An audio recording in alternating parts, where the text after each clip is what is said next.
welcome back to the Conspiracy Couple podcast. I'm Marisa. And I'm Ethan. And today we have another very interesting episode for you guys. But before we get started, Happy Easter. Happy Easter. Happy Easter. We are recording this on Easter. On Easter. And this will probably be going up the day after Easter. But yes, Happy Easter Sunday.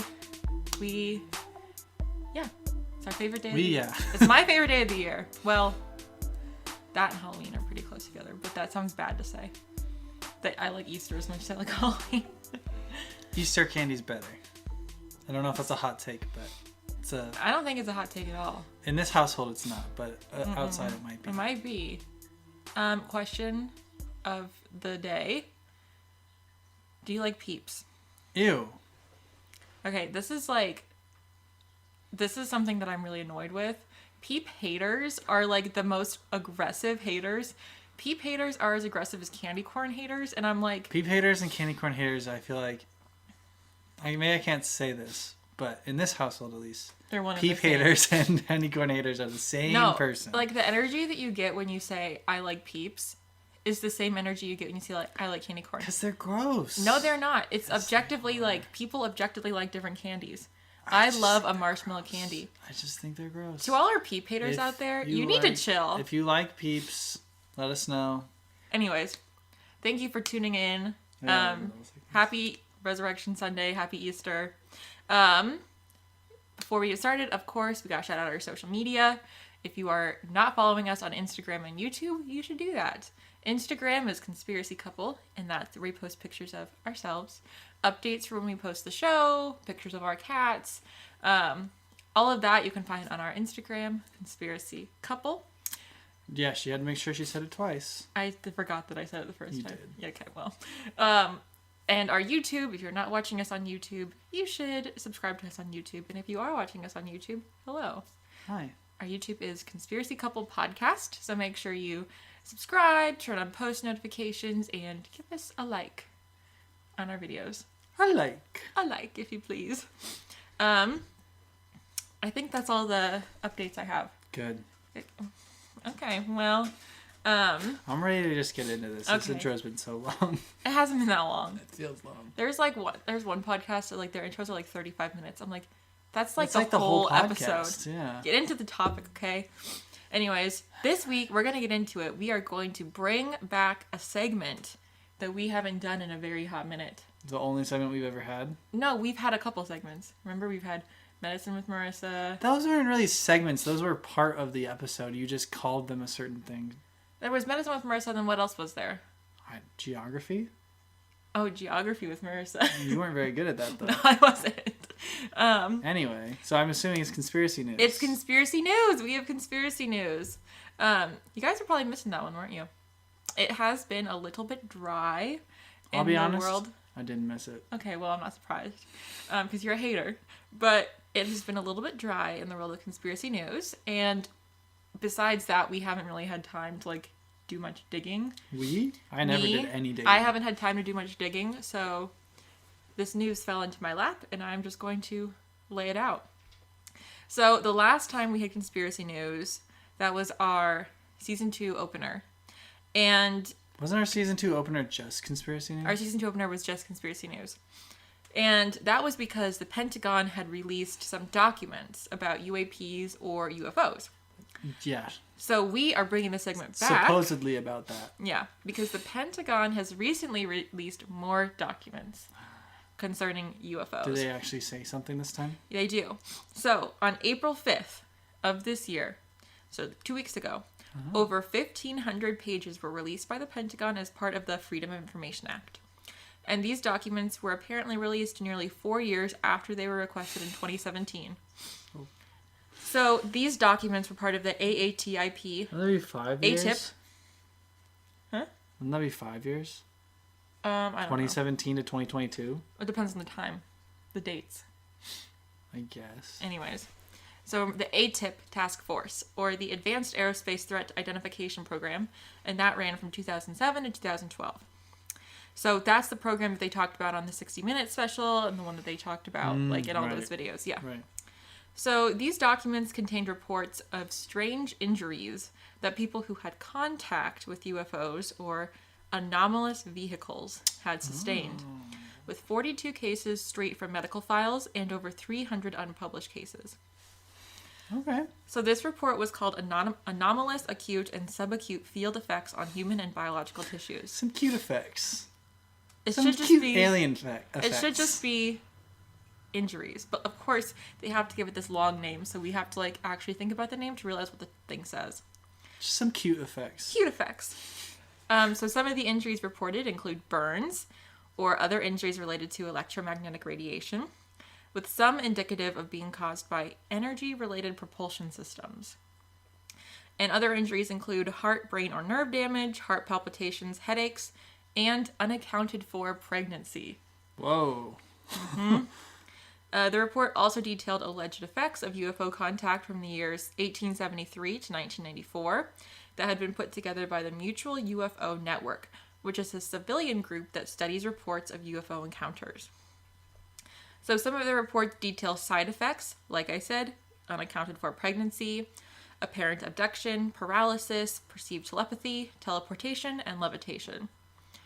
And so that is from the civilian group. But the civilian group encounters were reported about in this ATIP file. And the documents also contained research on technology, such as invisibility cloaks, plans for exploration and colonization in space, Harry Potter. and some documents that had been withheld from the report. So the conclusion of the report is supposedly that there is evidence that would, quote, support a hypothesis that some advanced systems are already deployed and opaque to full U.S. understanding. Opaque? So, like, unclear. Yes. Isn't opaque, like, almost mostly clear? I guess. I don't know. I'm like, they should just say unclear. But, No. So basically the report says there is some things that are out there that we don't know about and we don't have the technology to understand them. So, a journalist and UFO expert by the name of Nick Pope, who used to run the UFO project for the British government, said that this report indicates that we are closing in on proof of extraterrestrial life, and was quoted as saying, if they're out there, we're closing in on them, and it'll be the biggest discovery in human history. So what are some of the theories about what these sightings and injuries may be from? Aliens. Yes, okay, evidence of extraterrestrials, that's one. Secret futuristic U.S. aerospace technology that the government is testing on the population and on the military, or tech from someone like Russia or China. But I feel like the tech would explain, like, the burns and maybe, like, the nerve damage and that kind of thing, but it wouldn't explain pregnancies. I'm just thinking that there might be little alien babies running around. But that's the thing. It's like, okay, so unaccounted for pregnancies. Isn't one of the, like, big things about alien abductions is that, like, they implant pregnancies in people? I thought they just probed you.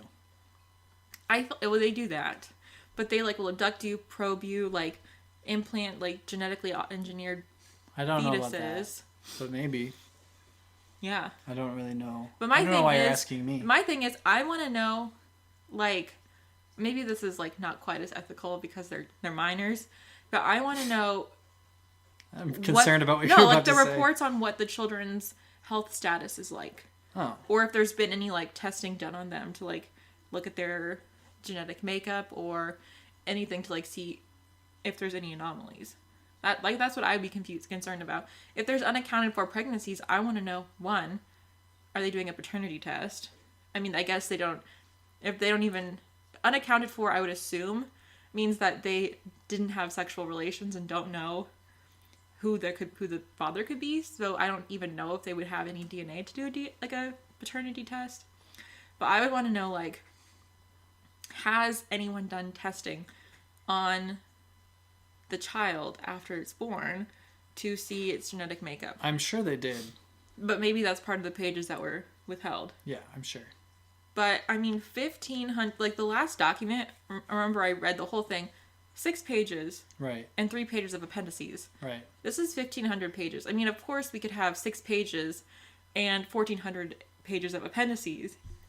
Doesn't seem like it. But there's so much... Like, all these are coming from official medical reports. And so I want to know if they're releasing these things. Okay, so they're releasing the medical reports, they're releasing like these documentations of like burns and pregnancies and questions of whether someone has teleportation or levitation powers. What are in the pages that they're withholding? Like, that's what I want to know. Yeah. What is, if they are okay with releasing those things, what do they think is something that needs to be withheld? Yeah. Like, are there deaths associated with this? I'm assuming if there are all these issues that come with it, are there deaths and they're withholding the deaths? Is there more proof that, like, this is extraterrestrial or this is other tech and they're withholding that from us? Like, what is the deal? Yeah. I don't know. What do you think, Ethan? Nothing. You don't think anything? Nope. Really? No. Not really. So you don't... What do you think of the findings? Do you think there's anything, like... What are your hypotheses? Could be anything. You gotta give me more than that. I don't really have any opinion right now. I don't think I do. I think that's your job. You don't have an opinion. I don't know. It's strange. Yeah, it is.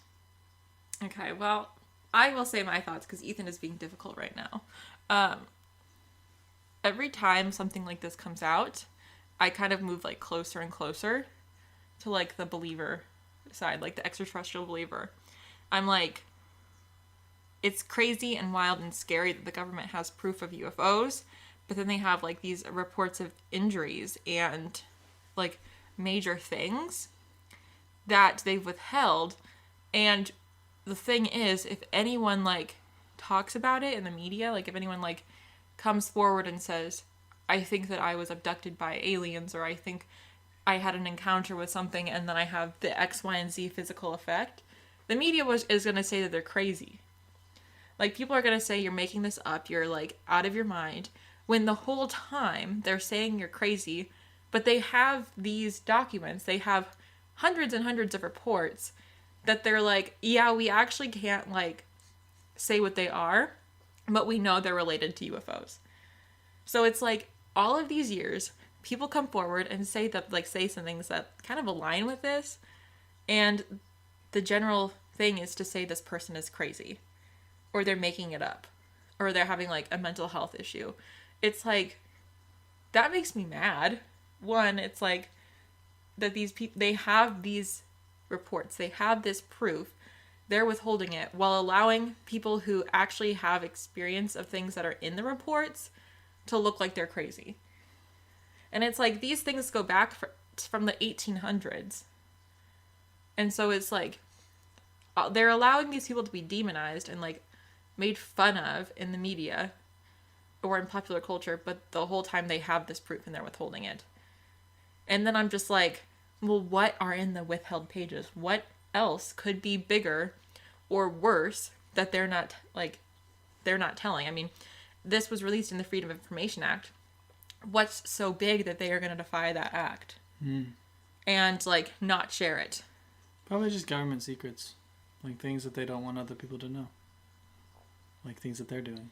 Like things that they're doing maybe that could potentially cause this, like whether or not this is the technology that they're testing on people. Potentially, yeah.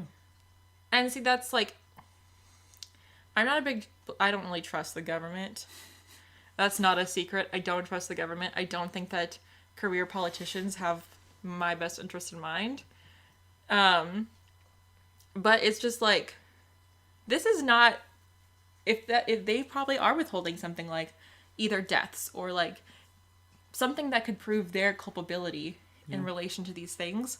And it's like, no, that's, I mean, obviously, like, they're not going to tell us if it makes them look bad. Right. But it's like, honestly, hiding it makes you look bad, too. It's true. Like, there's no situation in which I'm like, oh my gosh, they look really good.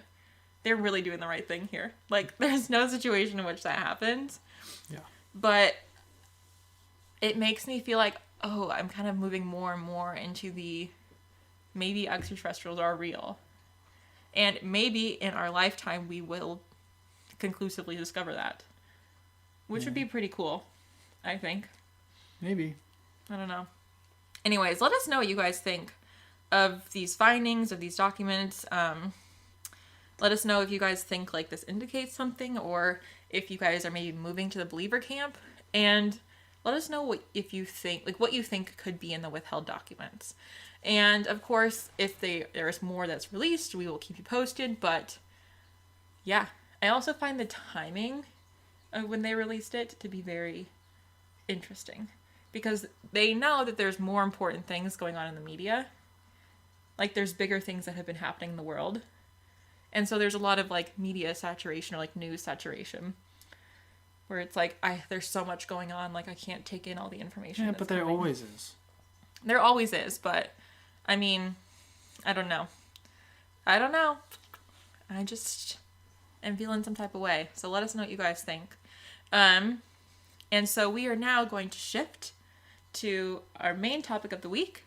And this is a topic that we have discussed briefly in a previous episode, which is the 27 Club.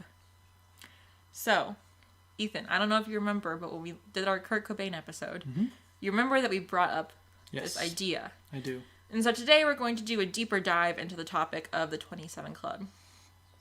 So this topic has kind of been on my mind as I get closer and closer to turning 27. I'm turning 20, my birthday's in June, and I'll be 27. So I thought, well, as I'm about to turn 27, it'll be interesting for me to go into this topic. And I also think, like, wow, these people accomplished a lot. Why didn't you wait until your, like, when you turned 27 to do this? Because I wanted to do it now. Because like I had it in my mind. See, this is my... You're trying to prepare yourself for when you turn 27 and die?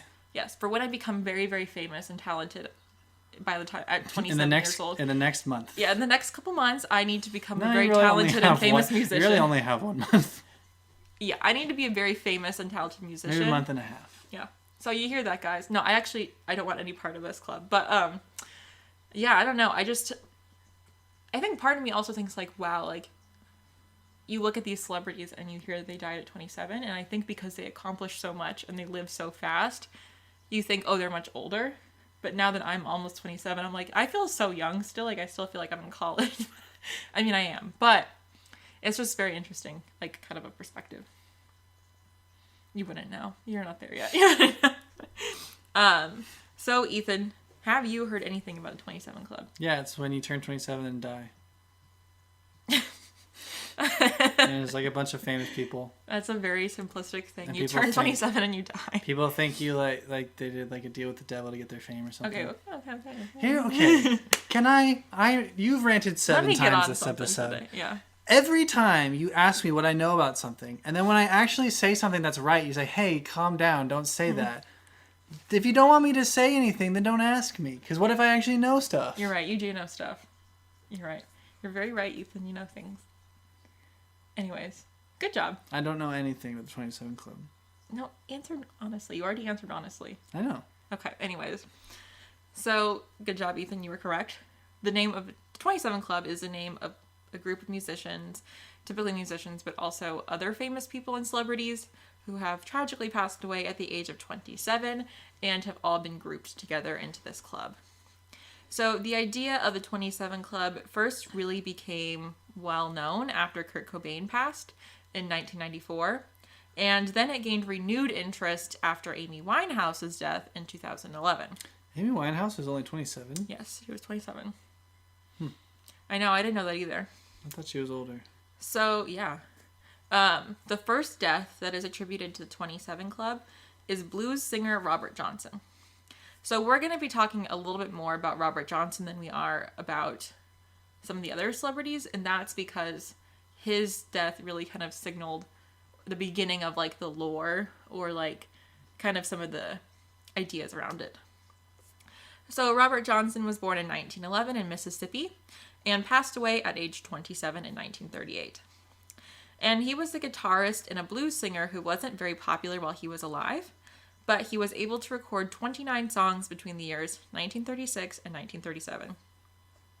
So basically what happens, he was, in 1 year, he went from being not really that talented to being incredibly talented and recording nearly 30 songs. But he wasn't talented before those songs? No. Okay, so we're going to tell you this. Okay, so I'm going to skip down here.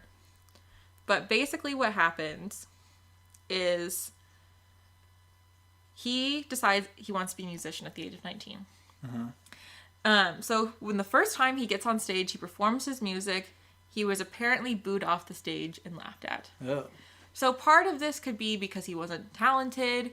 Part of it could be because he was a black blues singer in the early 1930s. And we know that sometimes there was some issues with with a little bit of racism. But so apparently... A little bit. So apparently he was booed off the stage. He was laughed at. And this was obviously like a huge blow to the ego for him. And all of his idols are laughing at him. And his idols? Like who was at this club? I don't know, but he's You're performing. making a lot of statements and not I backing remember them watching up. a video. Someone said his musical idols laughed at him. So it was kind of like everything I saw about him was basically like, no, he was not talented. However, at this time, like I said, everyone agreed that he just wasn't very good of a musician. 1 year later, he was playing music again, but this time he was great, and people were amazed. And he was playing with a new type of guitar that was like completely like monumental for that time. So there was an extra string on the guitar, which became like a big thing. So apparently he goes from not being talented, being booed at and laughed off the stage, to being really talented. And people are like, man, he's really good. So he says that he took guitar lessons from this man named Isaiah Ike Zimmerman. So Zimmerman was apparently super influential in Johnson's life, and at one point he even lived with the family. But Zimmerman was known for playing music in cemeteries so that he wouldn't disturb the people in his town or his family. So he would go to the cemeteries at night and play music. So he says, I became talented under the tutelage of Zimmerman. So I'm not a musician. I did choir for a couple of years. But a lot of people have said, okay, from 1 year to go from not being talented to being incredibly gifted to being like a revolutionary figure in blues music. Because one guy taught him for a year. That's like kind of a big change. I'd be curious to hear how actually revolutionary he was, because I've never heard of him, but also I don't know much about music history. So he actually, like, after his death, and we'll talk about this a little bit more, after his death, he kind of, like, faded into history, and he was not really well known until the 60s. And in the 60s, he became really influential in 60s rock and roll singers' music and his style. Well, apparently in some of his recorded songs, he wrote about how the devil was coming for his soul, how he had met the devil at the crossroads and sold his soul to the devil. And how did he sell his soul is the question. So according to his song, he met the devil on the street. The devil picked up his guitar and started playing it, which then bestowed this talent to him. But he had to give his soul back to the devil when he turned 27. So he meets the devil gives him talent. He says, okay, I will give you this, but when you turn 27, you have to pay your debt. So people have looked into this. The crossroads that he says he met the devil to make the deal at don't exist, and never existed, but people think that the reference to it in a song was more of a metaphor, as opposed to like, I physically went to this street, this is the street number, and this is the other street number where I met, and I met the devil. People I think people think, yeah, he met the devil at a crossroads, but maybe it was a crossroads of his life. Yeah, it's almost as if like music lyrics, it's like poetry, are symbolic. Right. So during his life, Johnson was apparently known for having like a penchant for whiskey and women, is what some of the sites said.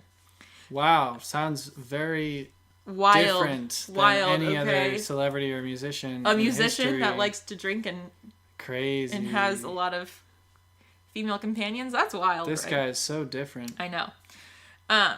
So as I said, after his death, he kind of faded into obscurity until the 60s, when his music became more influential to artists. They were using like his techniques in their songs, and his death certificate was found. So he was apparently found dead on the street from unknown causes, and no autopsy was ever performed on his body. Investigation later found that he had congenital syphilis before his death, and the legend kind of goes that he was probably murdered or poisoned by the husband or boyfriend of one of his lovers. Again, not uncommon. Right. So that is Robert Johnson's story. He was the first guy that was attributed to the 27 Club. So then we jump up a couple decades to the 60s. So in the 60s and the 70s is when we're going to see a lot of people dying at the age of 27 within like a 3-year time span. So the first one was Brian Jones. So Brian Jones is one of the founding members of the Rolling Stones, and he founded it with Mick Jagger and Keith Richards. But he was kicked out of the band after his substance abuse issues led to problems with his band members, his health, and the law. So 1 month after he was kicked out of the band, in July 1969, he was found dead in his swimming pool at his house. And at the time, it was believed that he had drowned while under the influence of drugs and alcohol. However, new evidence has come out that perhaps there was more to the story. And a lot of fans have pointed out that they think that maybe he was the victim of foul play, that he was murdered, that it came so fast after he was kicked out of the band. There was more to it. His girlfriend spoke out about that. She's the one, I believe, who found him. But what's the evidence? I don't remember, but I don't really have that. But basically, it's been attributed that his death was related to drugs and alcohol. And you'll find, so as we go through all these people, you'll find that there's an official cause of death, but a lot of people will say, no, they were murdered. I feel like you'll find that with a lot of people. With a lot of celebrities. Elvis, Kurt Cobain, some of it Marilyn Monroe, some of it maybe is true, some of it maybe is not. Yeah. I feel like people just don't want to believe that famous, influential people just die. Yeah. Sometimes. Like, I don't know. Mm-hmm. So Brian Jones, he's the first of this string of people who pass away really rapidly. So in 1970, 3 more people passed away at the age of 27. And this started to kind of get people's minds thinking, okay, this doesn't seem like a coincidence. So the first of the 3 to pass away was Alan Wilson, but he went by Blind Owl. So apparently he was called Blind Owl because he had bad eyesight. And he was owl. Blind Don't owl. Owls like notably have really good eyesight? Oh, not blind owls. No. You got me there. So he was a blues artist, and he was in a band called Canned Heat. Now, I've never heard of this band, but they were apparently a big thing. They played at Woodstock. The Woodstock. What year was that? 1964? I don't know. So throughout his life, he struggled with mental health issues and substance abuse. And he even had a previous suicide attempt in the past. And in September of 1970, he passed away following a drug overdose. So next we have Jimi Hendrix. So Jimi Hendrix is one of the most famous people on this list. And he is one of the most influential guitarists in rock and roll history. Mm-hmm. Even though he only had a 4-year career. 4 years? Only 4 years, yeah. So everyone pretty much knows who Jimi Hendrix is. Even if they don't really know his music, you probably do know his music, and you just don't know you do. Like me, I'm like, I couldn't name one Jimi Hendrix song. But if I heard it, I'd be like, oh yeah, I know that song. Weirdly, the only thing that comes to mind right now is his rendition of the national anthem. A Jimi Hendrix original. Yes. Every time I think of a celebrity person, every time I think of a celebrity's rendition of the national anthem, I immediately think of Fergie. Jimi Hendrix is known for being good, though. Anyways. So apparently throughout his life, he had partaken heavily in drugs. His drug of choice was apparently LSD. I don't think he was alone in that in the 70s. Oh my gosh, definitely not. We're going to talk about that. But according to his girlfriend, in September of 1970, the 2 of them went to bed together, and when she woke up the next morning, he was alive but unconscious. And he later passed away at the hospital with the official cause of death listed as aspiration as a result of choking on his own vomit after mixing sleeping pills with red wine. What is aspiration? It's just choking. Oh. So aspiration... It's different than asphyxiation? I've seen the two be used interchangeably. So it's aspiration is when something gets like... when you Well, asphyxiation is you are... Asphyxiation just means you choke. I thought asphyxiation was that you are strangled. No. It would be asphyxiation by strangulation. No. But let's look at the definition of asphyxiation. The state or process of being deprived of oxygen. And aspiration? Aspiration. Excuse me. Definition. Well, that's... I'm going to say aspiration. Medical definition. Nope. The action or process of drawing breath? That sounds like the opposite. Accidental breathing in of food or fluid into the lungs. So asphyxiation is when you losing, like you're losing oxygen. And aspiration is when you breathe in something into your lungs. Yes. So like if you drown, that's aspiration. Yes, you're breathing something into your lungs. That makes sense. So if you hear like of people who have aspiration pneumonia, like it's like if you breathe something in and then it gets infected. Medicine with Marisa. Medicine with Marisa. And Ethan. Apparently, Hendrix was kind of worried about his death and was convinced that he would die before the age of 30. Mm. And this happened after he went to a tarot card reading, and the death card came up for him. Mm. So apparently he's in Morocco, he goes to a tarot card reading, and he gets the death card. I feel like they just always put the death card out there. Do you know what a tarot card reading is? They shuffle the deck and they just put the top three. I know what they do. So you think that when someone goes to a tarot card reading, every third card is the death card? They get a separate death card deck. But this is also based off of like what I see in media, and whenever somebody gets a tarot card reading in like a show or a movie or anything, death there is always like the death thing. I always see so the two that I always see is obviously death, the Tower, and then the something cups. The frog. The frog. In The Princess and the Frog. I've never seen The Princess and the Frog. It's actually. A good movie. So he goes to the reading, he gets a death card, and he thinks, I'm going to die before I turn 30. And apparently 2 days before his death, he told his friend, I'm almost gone. So almost as if he was kind of predicting his death. So even though his official cause of death was listed as aspiration, asphyxiation, many people, including his girlfriend, believed that he was poisoned. And that his death may have somehow been connected to the mob. Like the mob is just one of those things you just blame I don't know how it was on. connected to the mob. But yes, the mob is a very convenient scapegoat. Like, don't know what happened? It was the mob. Yeah. Don't know who killed him? It was the mob. He died? I don't know how. It was the mob. Yeah. It's just a convenient thing to blame things on. Because they are known for killing people and making it look like an accident. Yeah. Okay, so we have the second of three.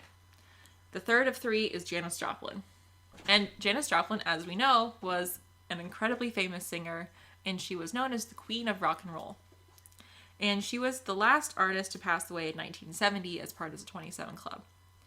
So throughout her life and career, she struggled with addiction to heroin and alcohol.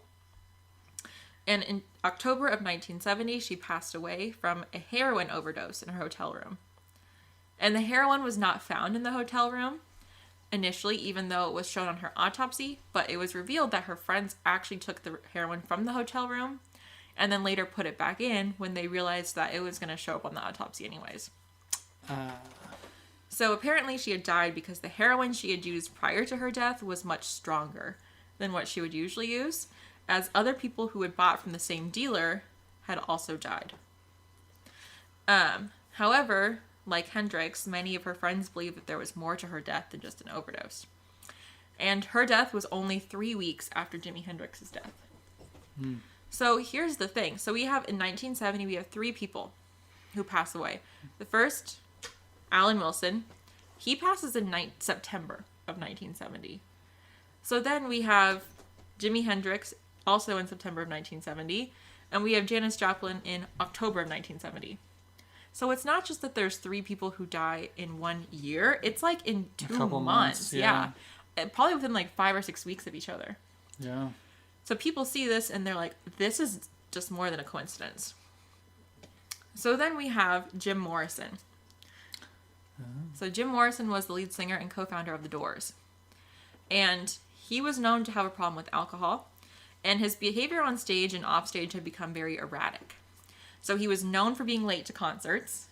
And he was known for being crazy when he was performing. In July of 1971, so just a couple months after everyone else was passing, Morrison was found dead in his bathtub. And it was determined that he had died of a heart attack triggered by an accidental heroin overdose, after apparently mistaking it for cocaine and snorting it. Oh. So we have I think it's 5, isn't it? Jim Morrison, Janis Joplin, Jimi Hendrix, 4. Blind Al Wilson, and Brian Jones, who pass away between 1969 and 1971, all at the age of 27. Okay. It's 5 and 2 years. Mm-hmm. So if you notice, that's a lot of people dying at the age of 27 in a very short period of time. Yes, I think we pointed that out. Yes. And so as I said, people think there's something going on here. There's something going on here. How about just the weirdness that all these people who were so famous were all like the same age? Yeah. It's kind of crazy. Yeah. That many talented people, like... They're not just, like, talented. They're like, revolutionary. I mean, we have... Well, I don't know the who Rolling Blind Stones. Is. We have The Doors, Jimi Hendrix, Janis Joplin. And then Alan. But Alan who I'm sure some people know. Yeah. He was Blind notable. Owl. Blind Owl. And it's just like, that's what I was saying, like, to have accomplished so much by 27, I'm just like, wow. I feel like that's insane. Here's my question, and maybe this isn't the right time to ask it. Do you think that we think of them to have having accomplished so much because their time was cut short? Like, do you think that if they had longer careers, we wouldn't have thought, oh my gosh, they did so much by the time they're 27? Like, when you look at other famous musicians or artists who got started in the same time frame, like same age as them, by the time they're 27, how much have they accomplished? Like, paying attention to that, thinking about that, and seeing, okay, is this on par? Is this abnormal? Like, is this... Yeah, I mean, there certainly are people, like, I would say Jimi Hendrix is one who, like, was, like, a game changer. Yeah. For like, a lot of people and an inspiration for a lot of guitarists. Like, he's definitely somebody who, like, you could say was super influential in such a short period of time. And there certainly are people like that. But at the same time, I wonder, I'm like, if they had had longer careers, I don't think we would be like, oh, wow, they accomplished so much so young. Maybe. Well, okay, so, like, look at Brian Jones. So he started the Rolling Stones with Mick Jagger and Keith Morrison. Right. So when I look at Mick Jagger and Keith Morrison, it's not Keith Morrison. It's Keith Richards. Keith Richards. I was confusing him and Jim Morrison. So when I look at Mick Jagger and Keith Richards, I believe they're both still alive. Mick Jagger definitely is. Mick Jagger definitely is. So when I look at him, I'm thinking, wow, this guy is talented. He was incredibly talented. I mean, he's had this long career. Obviously, it's 2022, and he's still, like, the Rolling Stones will still perform. Right. And I look at him, I think, wow, he is a talented man. And he's probably around the same age as Brian Jones. Yes. So but he had accomplished just as much as Brian Jones by that age. But here's my thing. Now, we kind of look at Mick Jagger as, like, the old man who dates 20-year-olds. Well, yeah, that's because, I mean, if you die in your prime, that's how you'll always be remembered. Right. But if you outlive it, then that's how you'll be remembered. And, like, so Keith Richards... Well, you'll be remembered for your prime still, but, you know, like, yeah. Right. Like Mick Jagger, when Mick Jagger dies, will probably... People who grew up with his music will remember him when he was younger. But people like us, Mick Jagger, like the Rolling Stones were before our time, and we can still appreciate their music, but we're not going to view Mick Jagger that way. Like, I love the Rolling Stones. Right. And it's kind of like the sad reality is when you die young, you are immortalized young. Yes. We remember you because that's all we knew of you. Yeah. But when you grow old, like, think of somebody like, who plays Picard? What's his name? Patrick Stewart. Yeah. We just think of him as, like, he's the old guy. Sir Patrick Stewart? Sir Patrick Stewart is the older bald gentleman. Like he's been an old guy for such a long time. Or like Elton John. Yeah, I'm sure. Well, Elton John's a little different, but I'm sure he had a lot of success and stuff when he was younger. But now for us, like it kind of just like where you are at by the time we are influential. Like we're old enough to like be influenced by us. Yeah, and so like Mick Jagger, still I'm sure so still people. But because he's still alive, because he's still going, because he's still in the public eye, people are like, oh yeah, we think of Mick Jagger as he is now. Yeah. Okay, so like... And when you think of him, you'll think of his whole life and his whole career. So like, okay, so for me, I am a huge, huge, huge Bon Jovi fan. I love Bon Jovi. My whole family loves Bon Jovi. My whole family went to a Bon Jovi concert when I was in high school.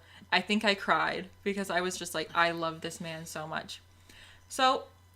he obviously started in the 80s, right? And I love his music from the 80s. I absolutely love his music from the 80s. But when I think of Bon Jovi, I think of him like in his 50s.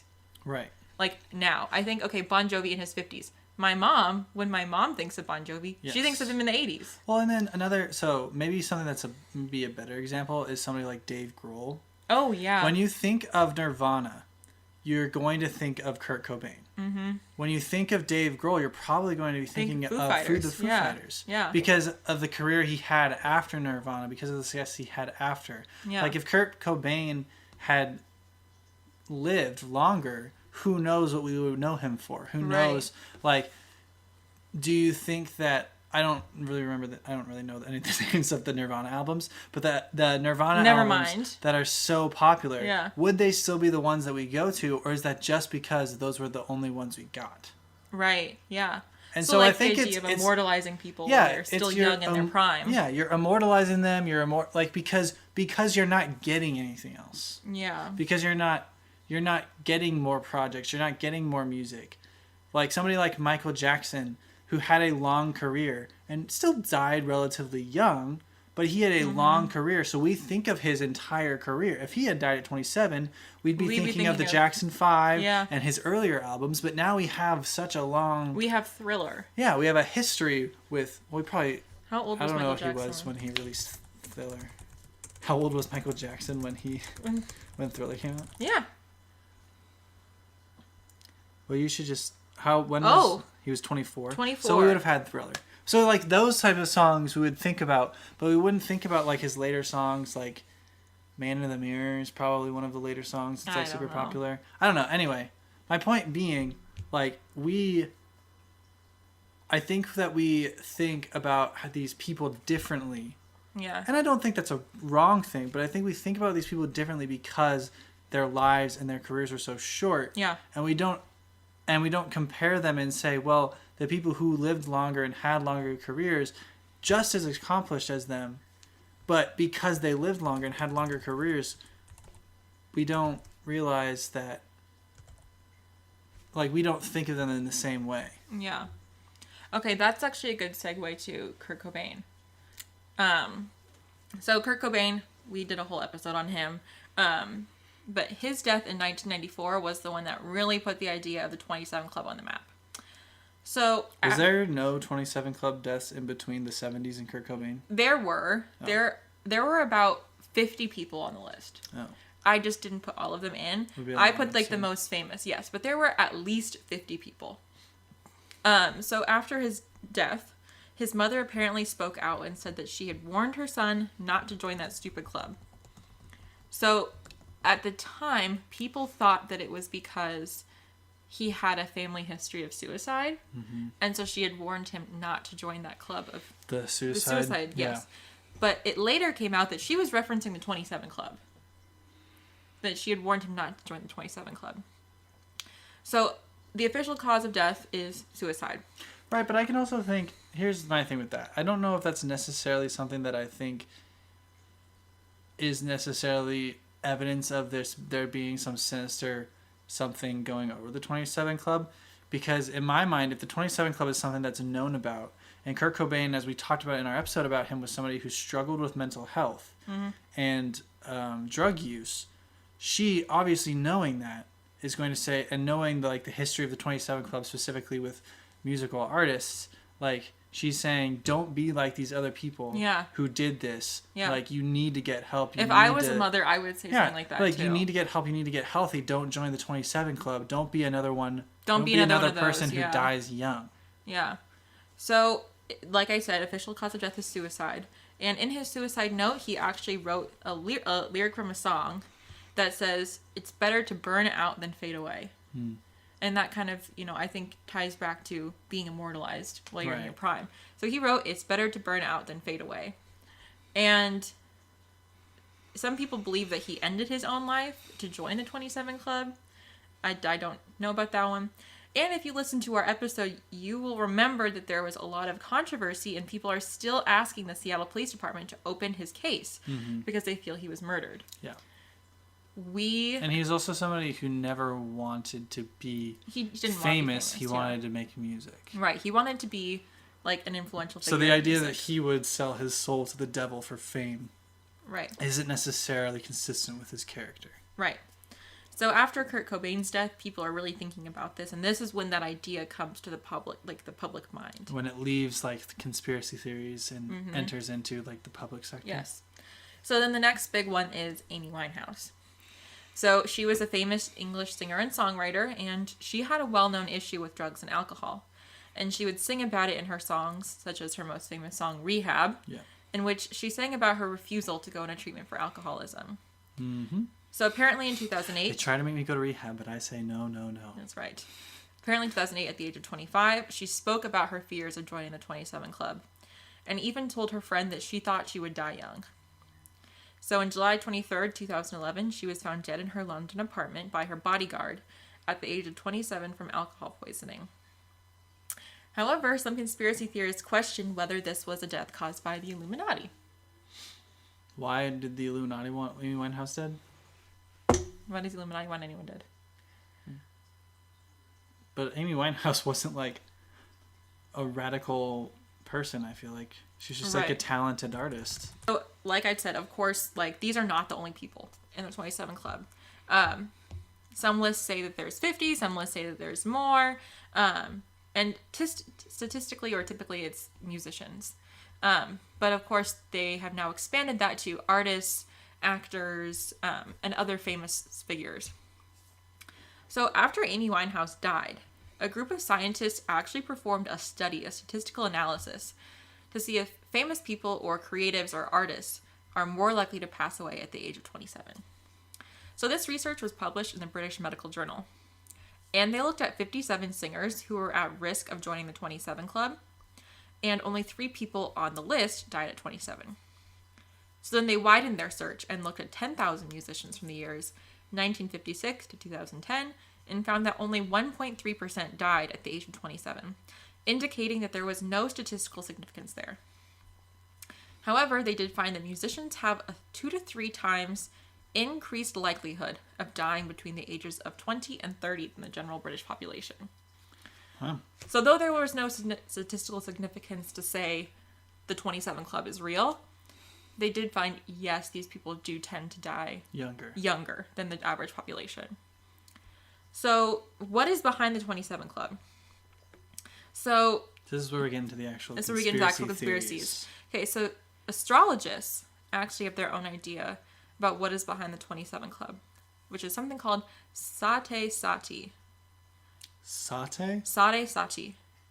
So that means the return of Saturn in Sanskrit.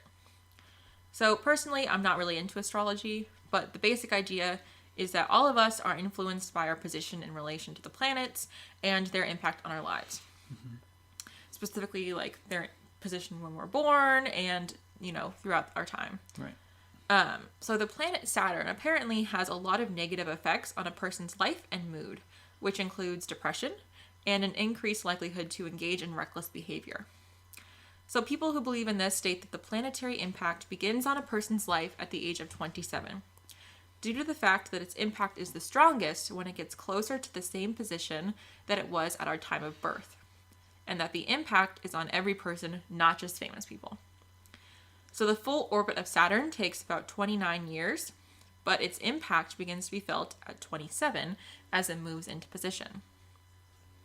However, the impact can be greater and more tragic for people who are creatives, who are called creatives, more creative, or who have more labile emotions, or who may already be impaired through things like addiction or mental health struggles.